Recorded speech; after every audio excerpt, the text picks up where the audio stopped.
Hello student, welcome back to my YouTube channel Arihant lecturer. अगर आज को भी बोर्ड का एग्जाम देना है या कोई भी एग्जाम देना है, अगर आपने इस वीडियो पे क्लिक किया तो आप एक लकी इंसान हो। प्यारे बच्चों, आज की इस वीडियो में हम सीखेंगे कि आपको बोर्ड एग्जाम में संदर्भ लिखने का सबसे बेस्ट तरीका।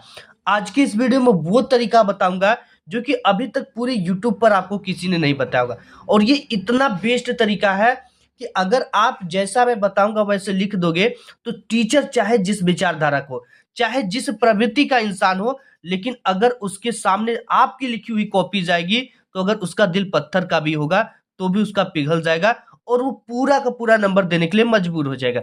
और एक ऐसा गद्यांश और पद्यांश का संदर्भ ही एक ऐसा चीज है जहां पे टीचर को नंबर काटने का मौका मिलता है। लेकिन आज की इस वीडियो को आपने देख लिया ना, तो ये मौका मैं सभी टीचर और एग्जामिनर से उनके हाथों से छीन लूंगा, क्योंकि अगर ऐसा आपने संदर्भ लिख लिया तो आपको पूरा नंबर मिलना ये 100% मेरी गारंटी है कि पूरा का पूरा नंबर मिलेगा।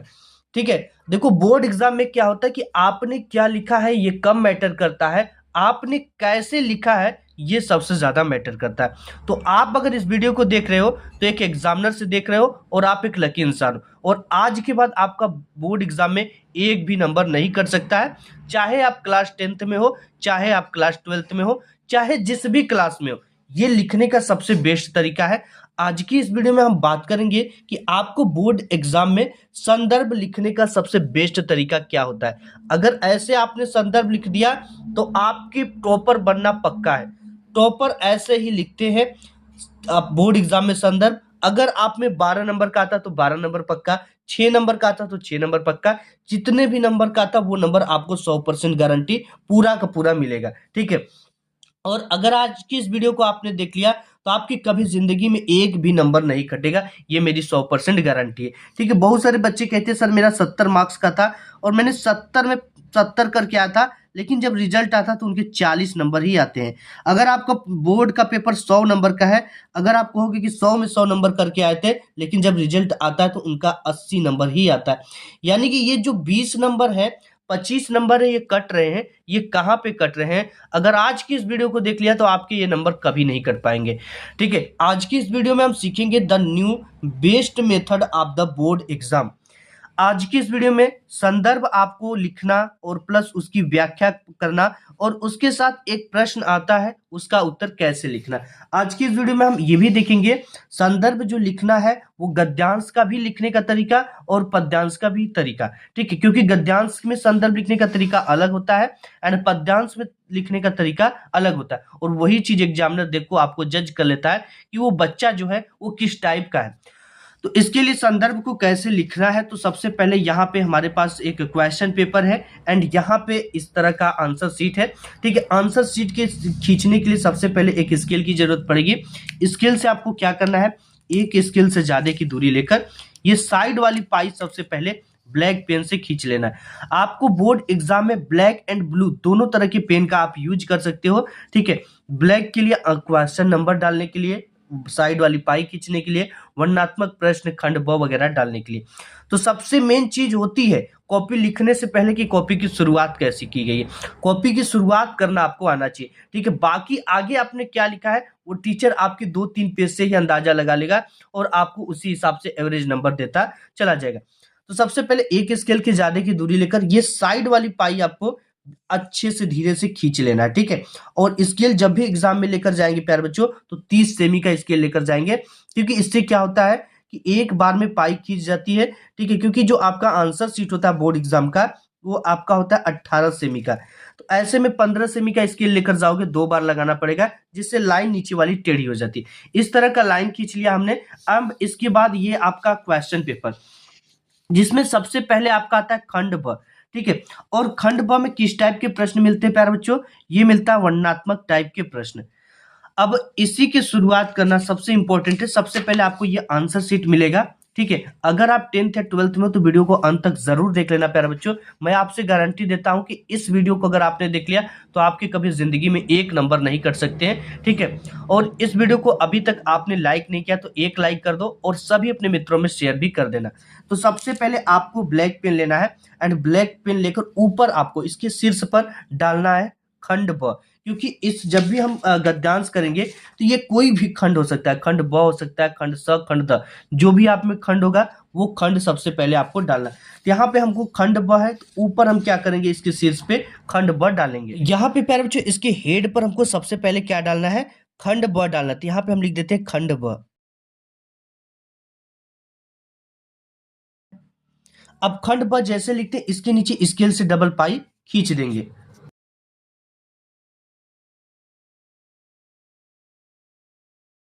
बताऊंगा, ठीक है। तो यहाँ पे थोड़ी सी ये मोटा हो गई पाई, खंड ब। और खंड ब में किस टाइप के प्रश्न है, इस चीज को ध्यान देना। खंड ब में वर्णनात्मक टाइप के प्रश्न है, इसको यहाँ पे लिखना है, ठीक है। अगर अति लघु उत्तरीय है, दीर्घ उत्तरीय है, जिस भी टाइप का प्रश्न आता है उसको सबसे पहले यहाँ पे आपको क्या करना है, राइट करना है, वर्णनात्मक प्रश्न।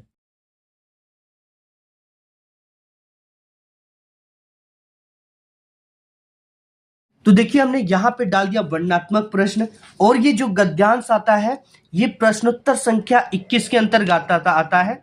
यहाँ पे दे रखा है कि निम्नांकित गद्यांश पर आधारित दिए गए प्रश्नों के उत्तर दीजिए। तो यहाँ पे सबसे पहले संदर्भ लिखने के लिए आता है, ठीक है।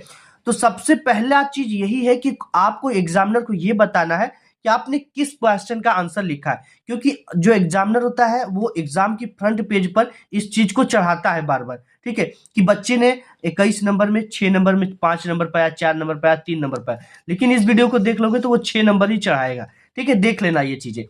तो यहाँ पे सबसे पहले प्रश्नोत्तर संख्या आपको ये डालना है। और प्रश्नोत्तर संख्या जब भी डालेंगे एक लाइन छोड़ेंगे और यहां से डालेंगे प्रश्नोत्तर संख्या 21।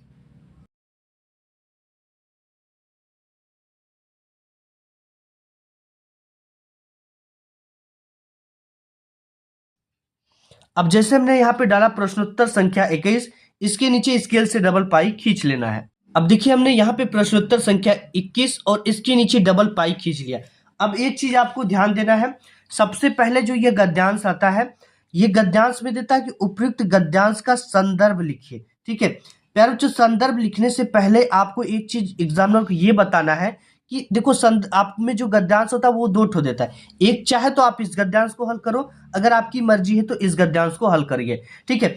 लेकिन एग्जामिनर को कैसे पता चलेगा कि हमने किस गद्यांश को हल किया है, इसके लिए एक छोटा सा संकेत दिया जाता है, ठीक है। क्या दिया जाता है, जैसे कि गद्यांश का शुरू के 1 से 2 अक्षर और इसके बाद डैश डैश लगाकर लास्ट का 1 से 2 अक्षर लिखना है। तो इसके लिए सबसे पहले यहाँ पे प्रश्नोत्तर संख्या के नीचे एक लाइन छोड़ना है और यहाँ पे हेडिंग डालनी है आपको, छोटा सा गद्य, ठीक है। जैसे यहाँ पे मैं डाल रहा हूं, इस तरह से आपको गद्य हेडिंग डालना है और इस तरह का एक पाई खींच देना है। सबसे पहला गद्यांश का शुरू का 1 से 2 अक्षर क्या है, कुसंग का ज्वर। पूरा का पूरा ये 3 अक्षर लिख दो आप, कुसंग का ज्वर।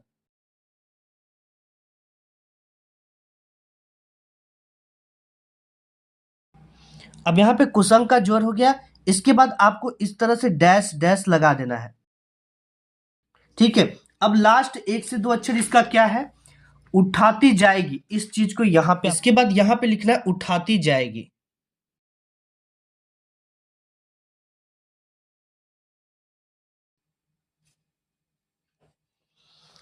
ये हो गया। अब देखिए आपको क्या करना है, हमने गद्य डाल दिया, कुसंग का ज्वर डैश डैश उठाती जाएगी।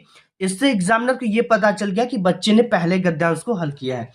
अब यहाँ पे इसके बाद यहाँ पे आपको क्वेश्चन पेपर में आना है और यहाँ पे पहले नंबर पे क्या दे रखा है, ये चीजें देखो। पहले नंबर पे आपका दे रखा है अ नंबर, अ नंबर भी दे सकता है, पहला दूसरा तीसरा भी दे सकता है। जो भी चीजें दिया है वहां पे आपको लिखना है कि क्या, उपयुक्त गद्यांश का संदर्भ लिखिए। संदर्भ लिखने के लिए हमें दो चीजों का पता होना सबसे इंपॉर्टेंट है।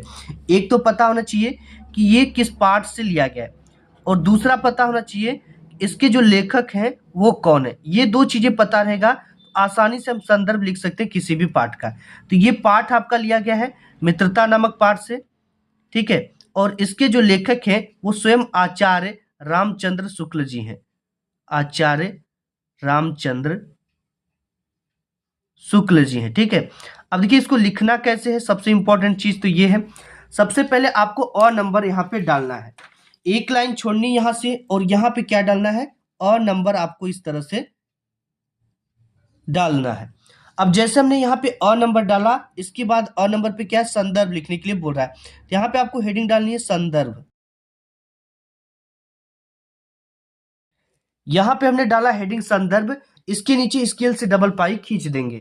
अब देखिए हमने यहाँ पे हेडिंग डाल दिया संदर्भ, ठीक है।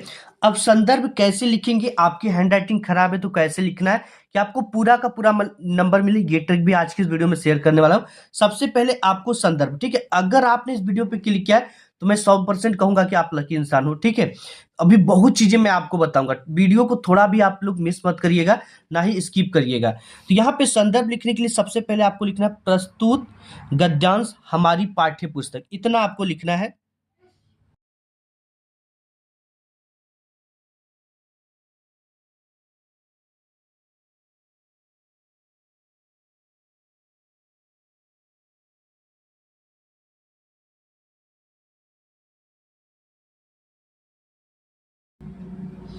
इतना हमने लिख दिया, प्रस्तुत गद्यांश हमारी पाठ्य पुस्तक, ठीक है। अब ये पाठ्य पुस्तक हिंदी है तो हिंदी से लिया गया है। हिंदी को जब भी लिखेंगे प्यारे बच्चों तो ब्लैक पेन से लिखेंगे और इसे इन्वर्टेड कामा में लिखेंगे, जैसे यहाँ पे हमने लिखा हिंदी, और इसे इस तरह की इन्वर्टेड कामा में बंद कर देना है, ठीक है। हिंदी के गद्य खंड में संकलित, इतना लिखना है, हिंदी के, अब यहाँ पे लिखना है गद्य खंड में संकलित।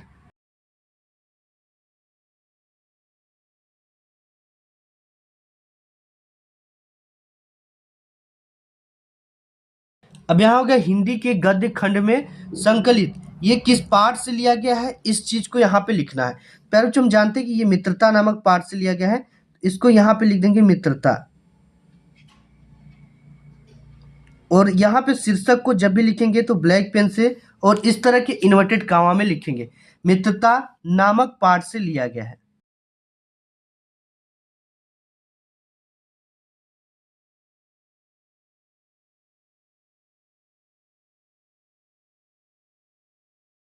इतना हो गया, नामक पाठ से लिया गया है। अब इसके लिखेंगे इस पाठ के लेखक,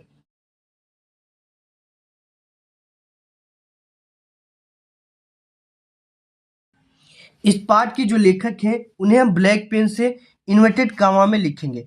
इस पाठ के जो लेखक है वो आचार्य रामचंद्र शुक्ल हैं।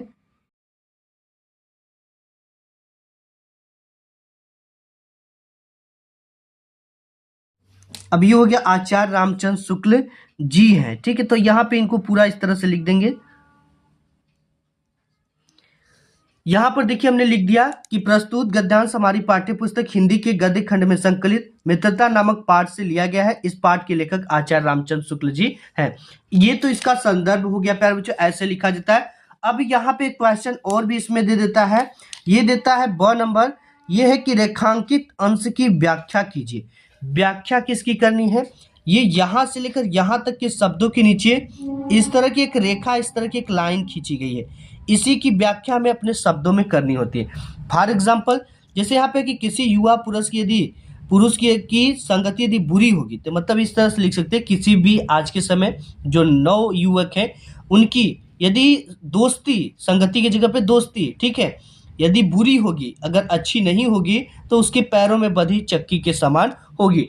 तो उसके पैरों में समझो कि कोई पत्थर की चक्की बांध दी गई है जिससे वो एक कदम भी आगे नहीं बढ़ सकता है, उसके समान होगी, जो उसे दिन दिन अवनति के गड्ढे में गिराती जाएगी, जो उसे हर समय एक अवनति मतलब कि कभी विकास नहीं कर सकता है, वो उसे खुद ही भ्रष्ट कर देगी, ठीक है। ऐसे आपको लिखना है। इससे लिखने से पहले आपको एक हेडिंग डालनी है। हेडिंग क्या डालना है, यहाँ पे सबसे पहले ब नंबर डालेंगे, रेखांकित अंश की व्याख्या। तो आपको इसके लिखने से पहले एक सावधानी बरतनी है कि जहां पे एक क्वेश्चन संदर्भ खत्म होता है उसे 1, 2 और 3 लाइन का गैप करना, 2 से 3 लाइन का जरूर गैप करना है। और यहाँ पे आपको डालना है ब नंबर, ठीक है। हम ब का आंसर लिख रहे हैं तो यहाँ पे ब डालेंगे और यहाँ पे डालेंगे रेखांकित अंश की हेडिंग डालेंगे, ठीक है, रेखांकित अंश की व्याख्या।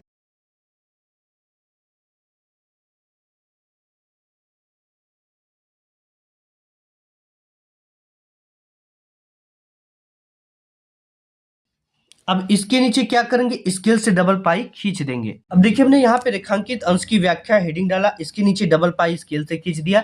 अब इसके बाद आपको लिखना क्या, सबसे मेन चीजें यहीं से शुरू हो जाती है। सबसे पहले आपको लिखना है कि प्रस्तुत गद्यांश में लेखक कहता है कि, ठीक है, कोई भी गद्यांश करे इतना आपको लिखना है कि प्रस्तुत गद्यांश में लेखक कहता है कि, ये चीजें आपको लिखना है।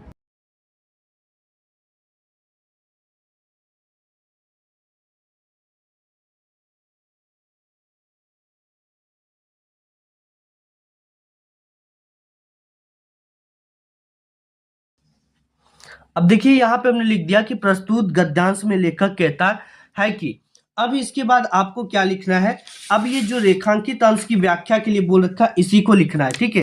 कि किसी युवा पुरुष की यदि संगति बुरी होगी तो उसके पैरों में बंधी चक्की के समान होगी। यहाँ पे हम लिखेंगे यदि किसी युवक की संगति जो बुरी हो गई तो वो पत्थर की चक्की की भांति होगी, ठीक है। ऐसे लिखना आपको, यदि किसी युवक की, यहाँ पे यदि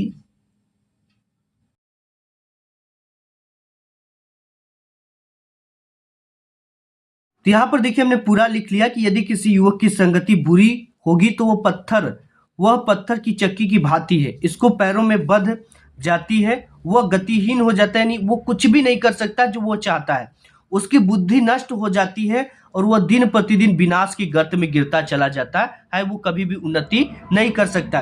तो यहाँ पे इस तरह से आपने रेखांकित अंश की व्याख्या लिख दिया।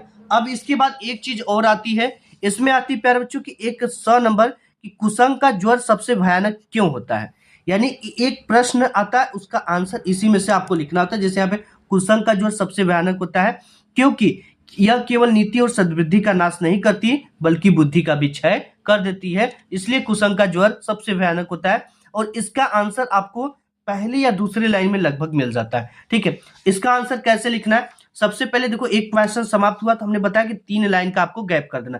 अब इधर जगह नहीं है तो हम उस पार से लिखेंगे अगले पेज से, लेकिन उसका भी एक तरीका होता है, ठीक है। आइए देखते हैं उस पार। तो देखिए जब भी हम इस पार आंसर लिखते हैं तो आपको क्या करना है, यहां से आंसर शुरू नहीं करना है, ठीक है। एक लाइन ऊपर से छोड़कर ही आंसर लिखना है। सबसे पहले हमने यहाँ पे 100 नंबर डाला और यहाँ पे लिखा कि कुसंग का जो प्रभाव होता है वो विनाशकारी होता है। कुसंग के प्रभाव से बुद्धि और आचरण दोनों नष्ट हो जाते हैं और उचित अनुचित की समझ व्यक्ति जो है खो देता है। इस तरह से आंसर लिखना है। अब यहाँ पर क्या करेंगे कि देखो अगर यहाँ पे अब नेक्स्ट क्वेश्चन करेंगे तो 1, 2 और 3 लाइन का गैप देकर यहाँ से प्रश्नोत्तर संख्या 22 डालेंगे, ठीक है। लेकिन यहाँ पर क्या डालेंगे कि केवल संदर्भ ही हट जाएगा, ठीक है। कुछ ही लाइन बचे तो इसलिए हम इसको अब नेक्स्ट पेज से करेंगे। अब देखिए यहाँ तक तो हमने लिख लिया कि खंड ब वर्णनात्मक प्रश्न गद्यांश की संदर्भ कैसे लिखना। अब हम देखेंगे कि पद्यांश का संदर्भ कैसे लिखना है। इससे पहले मैं थोड़ी सी चीजों को आपको बता देता हूं इससे रिलेटेड। देखिए आपको भी कॉपी की शुरुआत ऐसे ही करना है, जैसे सबसे पहले खंड ब डाला गया, इसके नीचे स्केल से डबल पाई खींचा गया, वर्णनात्मक प्रश्न खंड ब में इसको लिखा गया, प्रश्नोत्तर संख्या 21 से इसको भी लिखा गया, एंड गद्य है कि कुसंग का ज्वर डैश डैश उठाती जाएगी। और यहाँ पे पहला अ नंबर पे था तो अ नंबर डाला गया, संदर्भ है तो संदर्भ, इसके नीचे डबल पाई खींचा गया। अब यहाँ पे प्रस्तुत गद्यांश हमारी पाठ्य पुस्तक हिंदी के गद्य खंड में संकलित, शीर्षक को ब्लैक पेन से इन्वर्टेड कामों में मित्रता नामक पाठ से लिया गया है। इस पाठ के जो लेखक हैं, लेखक को ब्लैक पेन से और इन्वर्टेड कामों में आचार्य रामचंद्र शुक्ल जी हैं। इसके बाद 3 लाइन का एक क्वेश्चन करने के बाद आपको गैप देना है। देने के बाद यहाँ पे ब नंबर डालना है और रेखांकित अंश की व्याख्या ऐसे डालकर सबसे पहली चीज आपको लिखना है, प्रस्तुत गद्यांश में लेखक कहता है कि, इतना लिखने के बाद पूरे रेखांकित अंश की व्याख्या करना। अगर नहीं आता है तो आपको ये सब चीजें तो पूरा करना पड़ेगा, ठीक है। अगर कोई भी ऐसा गद्यांश आ जाता है जो आपको बिल्कुल भी नहीं पता है तो आपको इतना तो लिखना पड़ेगा, ये सब चीजें शुरुआत ऐसे करना है, ये चीजें डालना है, प्रश्नोत्तर संख्या डालना है, ये हिंट्स देना है एग्जामिनर को, अ नंबर डालना और संदर्भ डालना। और प्रस्तुत गद्यांश हमारी पाठ्य पुस्तक हिंदी को इस तरह से लिखना है कि गद्य खंड में संकलित, शीर्षक नहीं पता है तो पहले या दूसरे पाठ का लिख दो, और जब भी लिखोगे अंदाजे तो आपको ब्लू पेन से लिखना है, और लेखक को भी अंदाजे लिखोगे तो ब्लू पेन से लिखना है। ब नंबर डालना है, रेखांकित अंश की व्याख्या। इतना तो लिखना ही पड़ेगा कि प्रस्तुत गद्यांश में लेखक कहता है कि। नहीं आता है तो आपको क्या करना है, ये जिसके नीचे रेखा खींचा गया यहां से शुरू करके पूरा अंतिम तक आपको उतार देना, आपको 2 नंबर मिल जाएंगे।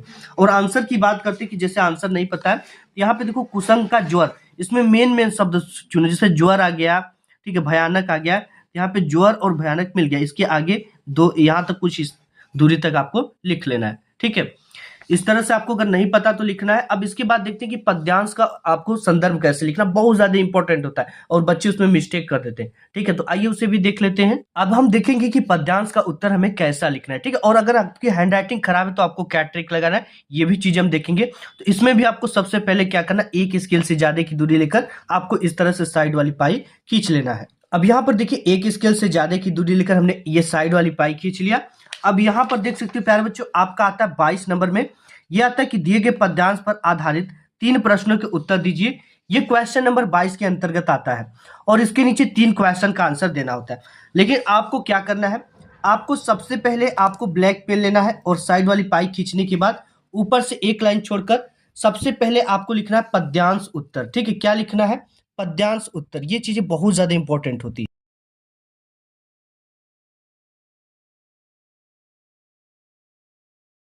इस तरह से हमने डाला पद्यांश उत्तर। अब ये जो पद्यांश लिखने के लिए आपके बोर्ड एग्जाम में आता है वो क्वेश्चन नंबर 22 के अंतर्गत आता है। जिस भी अंतर्गत आता है आपको एक लाइन छोड़ना है और यहाँ पे लिखना है प्रश्नोत्तर संख्या 22।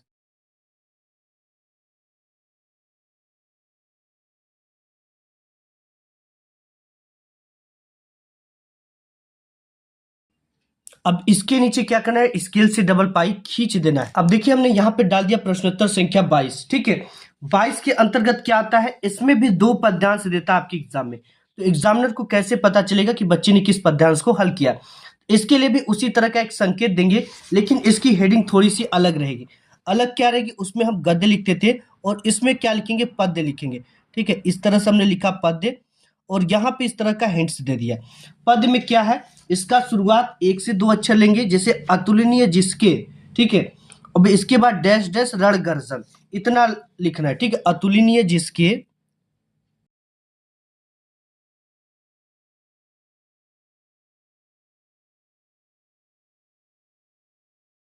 जिसके, इसके बाद डैश डैश आपको इस तरह से लगा देना है। अब इसके बाद लास्ट क्या है? रण गर्जन। ठीक है, लास्ट इसका 2 अक्षर क्या? रण गर्जन। इसे आपको यहाँ पे रण गर्जन लिख देना। ठीक है, इस तरह से हमने लिख दिया। अब इसके बाद आपको क्या करना है? अ नंबर पे यहाँ पे दे रखा है प्यार बच्चों कि उपयुक्त पद्यांश का संदर्भ लिखिए। इसके अंतर होता है संदर्भ लिखने में। सबसे पहले तो आपको वही काम करना है, अ नंबर यहाँ पे डाल देना है। तो यहाँ पे एक लाइन छोड़ेंगे और यहाँ पे हम अ कर रहे हैं, यहाँ पे अ नंबर इस तरह से डाल देंगे। डालने के बाद हमारी पहली हेडिंग होगी संदर्भ। संदर्भ लिखने के बाद इसके नीचे स्केल से डबल पाई खींच देनी है। अब देखिए प्यारे बच्चों, उसमें हम क्या लिखते थे गद्यांश में कि प्रस्तुत गद्यांश हमारी पाठ्य पुस्तक, लेकिन इसमें हम क्या लिखेंगे कि प्रस्तुत पद्यांश। ठीक है, उसमें गद्यांश लिखते थे लेकिन इसमें क्या लिखेंगे? प्रस्तुत पद्यांश हमारी पाठ्य पुस्तक।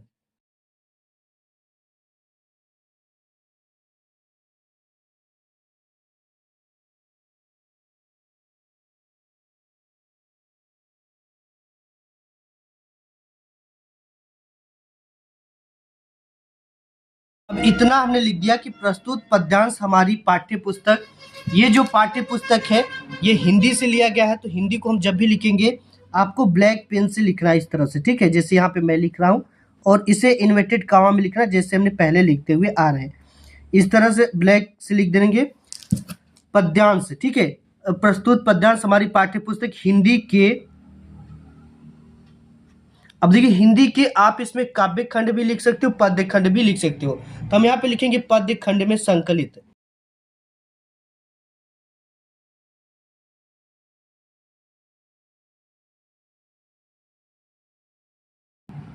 पद्य खंड में संकलित किस पाठ से लिया गया है? तो ये आपका पद्य खंड में संकलित स्वदेश प्रेम नामक पाठ से लिया गया। इसका जो शीर्षक है वो क्या है? स्वदेश प्रेम।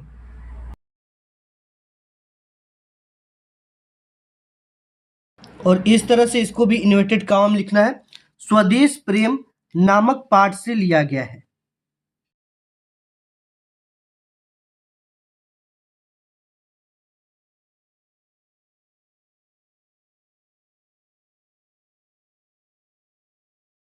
इतना हमने लिख दिया, स्वदेश प्रेम नामक पाठ से लिया गया है। इस पाठ के, ठीक है, अब देखो यहाँ पे भी थोड़ा सा अंतर होता है। इस पाठ के, इस पाठ के रचयिता, ठीक है, इस पाठ के रचयिता कवि, इस तरह से लिखेंगे।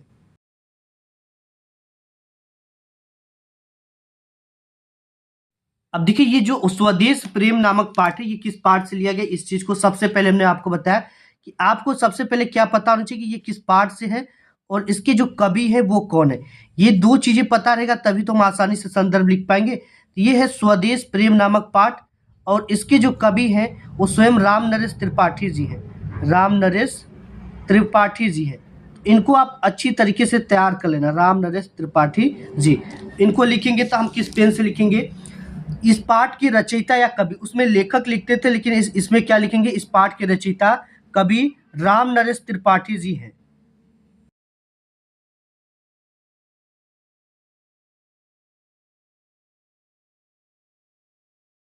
अब इन्वर्टेड कॉमा बंद कर कर जी हैं। अब देखिए आपको इस तरह से पूरी ये क्या लिखा गई, संदर्भ लिखा गया। ठीक है, अब संदर्भ के लिए 1 2 3 लाइन का गैप करके आपको क्या डालना है, रेखांकित अंश की व्याख्या।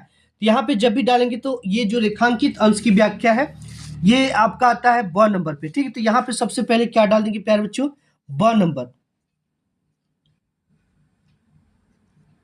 अब यहाँ पे हेडिंग रहेगा रेखांकित अंश की व्याख्या।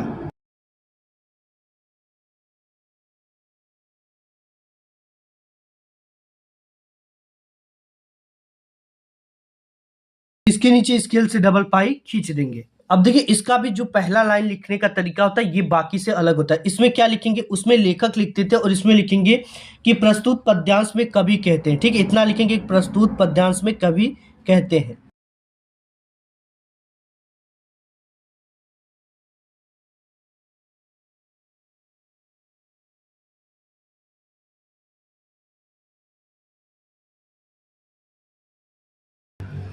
अब देखिए इतना प्रस्तुत पद्यांश में कवि कहते हैं कि आपको यहाँ पे रेखांकित अंश की व्याख्या जो दे रखा है वो व्याख्या किसकी करनी है, यहाँ से लेकर यहाँ तक शब्दों के नीचे इस तरह की एक रेखा, इस तरह की एक लाइन खींचा गया, इसी की व्याख्या में अपने शब्दों में कैसे करना है। जैसे यहाँ पे कि देख चुके हैं जिनका वैभव, मतलब कि जिसका वैभव है ये देख चुके हैं, ए नभ के अनंत तारागण, जो आकाश में तारे हैं वो इस पृथ्वी का वैभव देख चुके हैं, अगणित बार सुन चुका है नभ जिसका विजय घोष रण गर्जन। इसी को आपको क्या करना, अपने शब्दों में लिखना है। ठीक है, तो हम लिखेंगे कि आकाश के जो नक्षत्र है वो भारत के अतुल वैभव के साक्षी है। इसका तो देखिए इसकी व्याख्या ऐसे लिखेंगे कि जो आकाश के नक्षत्र हैं भारत के अतुल वैभव के साक्षी हैं। ठीक है, ऐसे लिखेंगे कि जो आकाश के नक्षत्र, यहां से